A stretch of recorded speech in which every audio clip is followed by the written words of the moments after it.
and welcome to Benue Television News at 7. I am Jude Alaki. The headlines.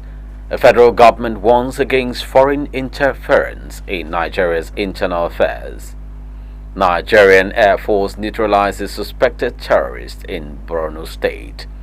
And on the international scene, Tunisia's president sacks prime minister. The federal government has warned foreign countries to steer clear of the nation's internal affairs. The Minister of Foreign Affairs, Yusuf Tugar, who gave the warning while briefing members of the diplomatic corps in Abuja, highlighted the importance of cordial international relationships. The warning came against the backdrop of foreign flags being flown during the ongoing protests against hardship in the country, especially in some northern states including Kano, Kaduna and Zamfara, and the arrest of some foreigners as sponsors of the protest. Recall that the protest, which gained momentum in major cities, was marked by violence, and some non-Africans had been arrested in connection with the protest. The minister appealed for continued collaboration from the international community to support Nigeria's Air Force in overcoming its current challenges and achieving a better future for its citizens. Tugar said that Nigeria cherishes and continues to value its relationship with foreign governments and organizations and will not do anything to undermine or take such relationships for granted. He solicited the understanding and collaboration of the international community in the ongoing efforts of the federal government in addressing the economic challenges confronting the country to achieve a better life and for every Nigerian at home and abroad. After several years of indecision, the federal government and other stakeholders in the polytechnic sector agreed to the establishment of a National Polytechnics Commission to promote academic standard in the sector. A permanent secretary of the Federal Ministry of Education, Sani Gwarzo, who spoke on behalf of the ministry at the public hearing of the House of Representatives on a bill to establish the National Polytechnics Commission, said the commission would take over proper regulations of the sector. Gwarzo, who praised the House for initiating the bill, noted that the proposal should have come from the ministry. The permanent secretary said, apart from coming at the right time, the commission, when established, would bring the polytechnics in Nigeria in conformity with their counterparts across the globe. He said the ministry would support every move aimed at establishing a commission that would maintain standard, assuring that the ministry was ready to assist and ensure the quick passage of the bill and establishment of the commission. In his speech, House Speaker Tajuddin Abbas said the National Polytechnic Commission would be a regulatory body for ensuring standards in all polytechnics nationwide. Troops of Nigerian Army deployed in the Niger Delta have discovered and dismantled massive storage facilities containing illegally refined petroleum products worth over 200,000 liters in Bayelsa and Rivers State. Deputy Director, Army Public Relations, Lieutenant Colonel Denjuma Jonah disclosed this in a statement on Thursday, saying the operation was carried out in a bid to crack down on economic saboteurs. He said troops also intercepted trucks laden with stolen crude oil in Delta State, further crippling the illicit oil trade. Jonah said in Bayelsa State, troops uncovered an illegal refining site, oven, and metal reservoir containing over 110,000 liters of suspected stolen crude oil at Dasaba Creek. He stated that in Rivers State, they discovered over 33,000 liters being siphoned into a tank from the Idorama Eleme Petrochemicals pipeline. He noted that the operation, which was painstakingly conducted by troops, resulted in the recovery of several items, including pumping machines, hoses, and drums used to perpetrate criminality. Danjuma added that 4 suspects have been arrested and will be handed over to relevant agencies for prosecution. Airstrikes by the Nigerian Air Force NAF have killed several terrorists in Graza, a location within the Mandara Hills in Borno State. In a statement on Thursday, NAF spokesman Air Vice Marshal Edward Gapwet said the strikes also destroyed the terrorists' improvised explosive device IED factory and 2 gun trucks. According to Gapwet, the strikes were conducted after intelligence reports revealed a possible terrorist IED factory and logistics base in the area. Gapwet said for some time the IED factory was suspected to have been relocated first from Goza to Timbuktu Triangle in Sambisa Forest and finally to Graza in the Mandara Hills. He noted that the frequent relocation of the IED factory has been attributed to the enormous firepower on terrorist enclaves by the combined air force of the entire security apparatus of Operation Hadinkai. NAV's spokesman stated that the IED factory location at Graza had been under surveillance for weeks, with various installations observed and activities of armed terrorists in the area found to be consistent with those protecting a strategic location. He added that the findings made it necessary for an airstrike to be carried out on the location. We'll take a break. We'll come back with more stories still from other parts of Nigeria. Do stay. The families of Engineer Peter Lashma Ashika of Mbagwa, Oshongo Local Government Area, and late Godwin Anande Tobua of Makina, Bayongo, Vandika Local Government Area, both of Benue State, cordially invite you to the solemnization of holy matrimony of their children, Miss Elizabeth Shido Ashika and Master Emmanuel Parefa Anande. Date, Saturday, August 10, 2024. Venue, St. Dominic Catholic Mission, Sachi, Tewasa Badu, Makudi, Benue State. Time, 10 a.m. Reception follows immediately after the Holy Mass at the Royal Choice Inn, Lobby Quarters, Makudi, Benue State. Colors of the day, navy blue, white, peach and gold. Call 070-3963-5584 for more information. Announcer, Engineer Peter Lanshima Ashika.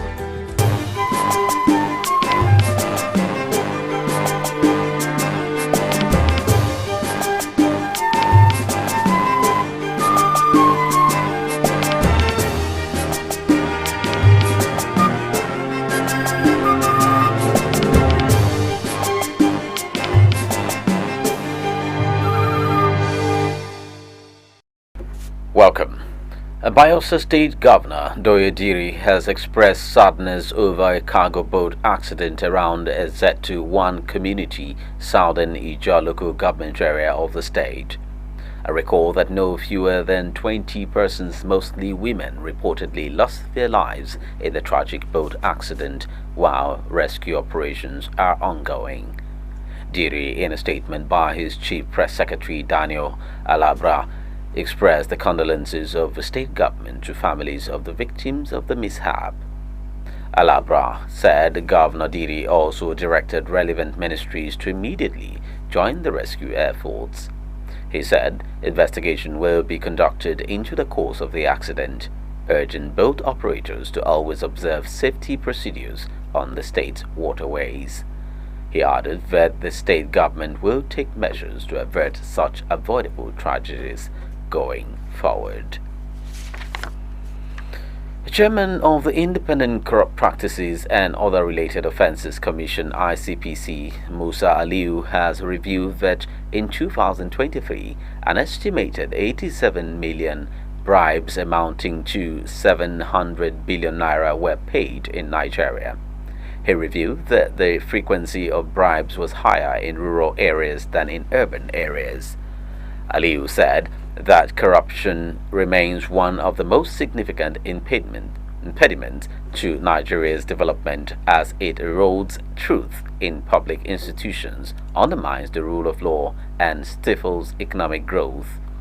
Delivering a keynote address at the ongoing International Law Conference organized by the Faculty of Law, Ahmadu Bello University, Zaria, Aliu stated that Abuse of office remains a form of corrupt practice common in many sectors of the Nigerian public service. He said that sexual harassment is a significant issue in Nigeria tertiary institutions, with studies indicating a high prevalence among female students. He quoted a 2018 World Bank survey which shows that approximately 70% of female graduates from these institutions reportedly experiencing sexual harassment by classmates or instructors. Aliu described human rights and social justice as the cornerstones of a fair society, ensuring dignity, freedom, and equal opportunities for all. He added that tackling corruption, human rights abuses, digital threats, and environmental issues is achievable through uniting efforts, embracing innovative technologies, and championing justice. The National Youth Service Corps (NYSC) has announced the schedule for the 2024 Batch B Stream 2 orientation course. The announcement was contained in a circular signed by the Director of Planning, Research and Statistics, Ahmed Ikaka, for the Director General of the Corps. Ikaka noted that the orientation exercise will take place across all 36 states of the Federation, including the Federal Capital Territory. He said the orientation course is set to commence on Wednesday, August 28, 2024, with registration slated to run from August 28 to August 30. He reviewed that the deadline for registration is midnight of Friday, August 30, 2024. Ikaka stated that the swearing-in ceremony is scheduled for Friday, August 30, 2024. He added that the course will then proceed through various activities aimed at preparing Corps members for their service year, culminating in a closing ceremony on Tuesday, September 17, 2024. The Nasarawa State Police Command has announced the release of 10 minors detained through the nationwide protest in the state. The command's police public relations officer DSP Ramhan Nansel disclosed this in an interview with newsmen on Thursday in Lafia, the Nasarawa state capital. A Benue television reports that the police had arrested 50 protesters in 4 different local government areas on August 1, 2024, which is the first day of the protest, for allegedly attacking their personnel and looting. The Nasarawa State Police spokesperson urged members of the public to go about their lawful activities without fear of intimidation. I recall that a major protest erupted on Thursday, August 1, 2024, across Nigeria, driven by public dissatisfaction with current economic and social conditions. The protesters voiced their frustrations nationwide, calling for reforms and greater accountability. In his reaction, President Bola Tinubu appealed for patience with his policies and urged citizens not to allow hoodlums exploit the unrest. We'll bring you international news after the break. To stay. The families of Engineer Peter Lashmashiyeka of Mbagwa, Oshongo local government area, and late Godwin Anande Tobua of Makina, Bayongo, Vandika local government area, both of Benue State, cordially invite you to the solemnization of holy matrimony of their children, Miss Elizabeth Shido Ashioka and Master Emmanuel Parefa Anande. Date, Saturday, August 10, 2024. Venue, St. Dominic Catholic Mission, Sachi, Tewasa Badu, Makudi, Benue State. Time, 10 a.m. Reception follows immediately after the Holy Mass at the Royal Choice Inn, Lobby Quarters, Makudi, Benue State. Colors of the day, navy blue, white, peach and gold. Call 070-3963-5584 for more information. Announcer, Engineer Peter Lanshima Ashika.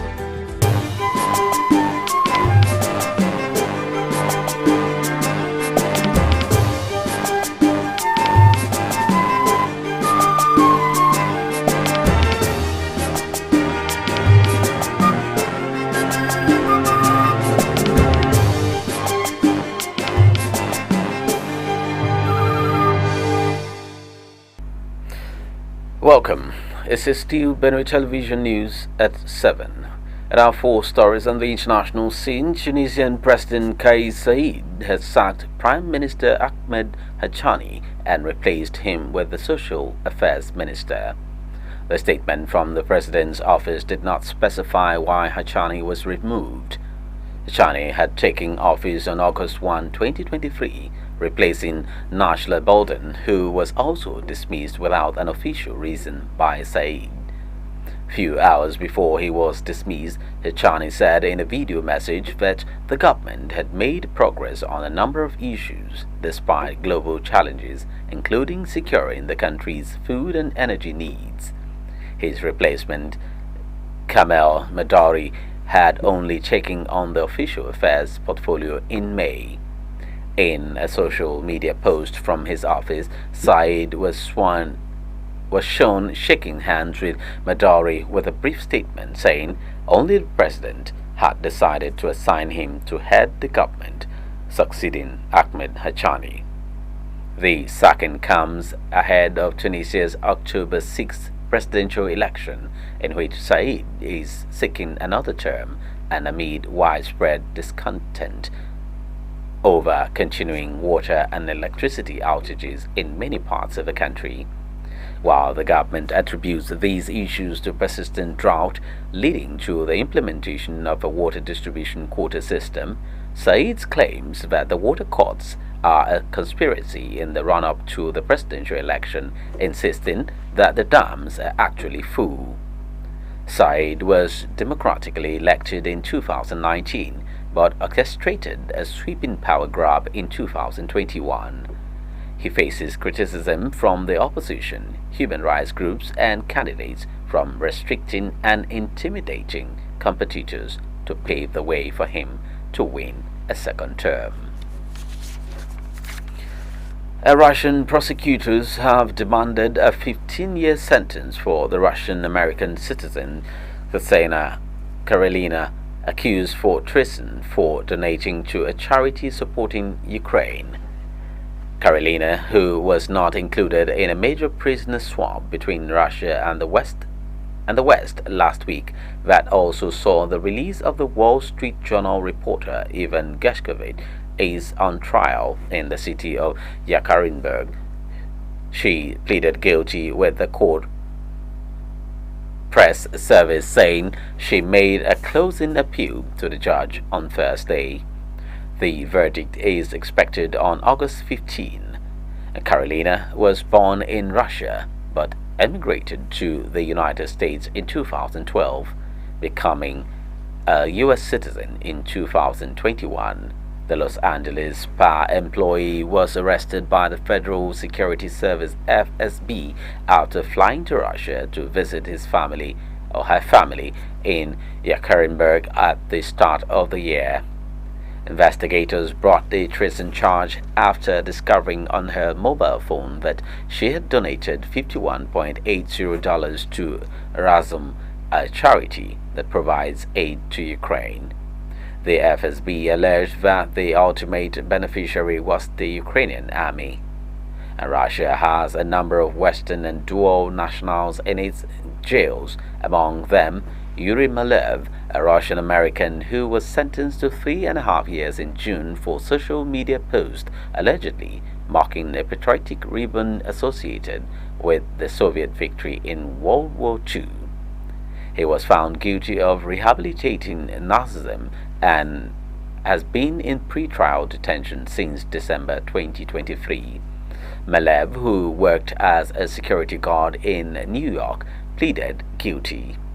Other Americans still held a variety of charges, including Gordon Black, a soldier sentenced to 3 years and 9 months in June for assaulting and stealing from his Russian girlfriend, and Mark Fogel, a former teacher, serving a 14-year sentence after being caught with medical marijuana that he said he used to treat pain. Catalan separatist leader Carles Puigdemont has returned to Spain after 7 years of self-imposed exile and despite a pending warrant for his arrest. Puigdemont appeared before a throng of protest supporters in Barcelona on Thursday, pumping his fist as he climbed onto a stage surrounded by officials of his hardline party, Junts, at the Arc de Triomphe monument located near the Catalan parliament. Many in the crowd waved red, yellow, and blue flags and chanted slogans demanding Catalonia's secession from Spain. Puigdemont fled Spain over his role in a failed 2017 independence bid for the region. After his brief address, Puigdemont appeared to head to the regional parliament for the investiture vote to elect a new leader. But the assembly began the vote without him being present. It was not immediately clear where he was while police set up roadblocks within Barcelona and leading out of the city. His potential arrest and imprisonment could unleash new turmoil in Catalonia. The building in central Barcelona housing the regional parliament was fenced off and surrounded by police.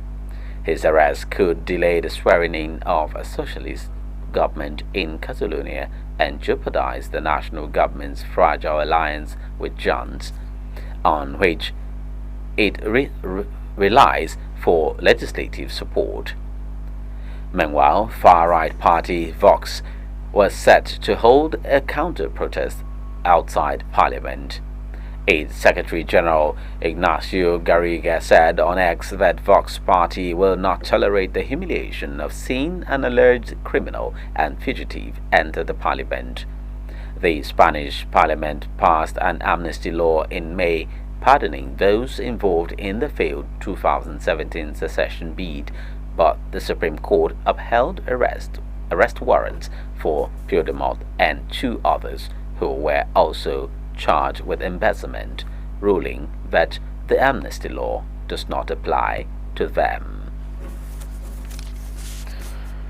And now to NN News, the top stories. The federal government has warned against foreign interference in Nigeria's internal affairs. The Nigerian Air Force has neutralized suspected terrorists in Borno State. And on the international scene, we told you that Tunisia's president has sacked nation's Prime Minister. Many thanks for your attention. My name is Jude Alaki. Have a good evening.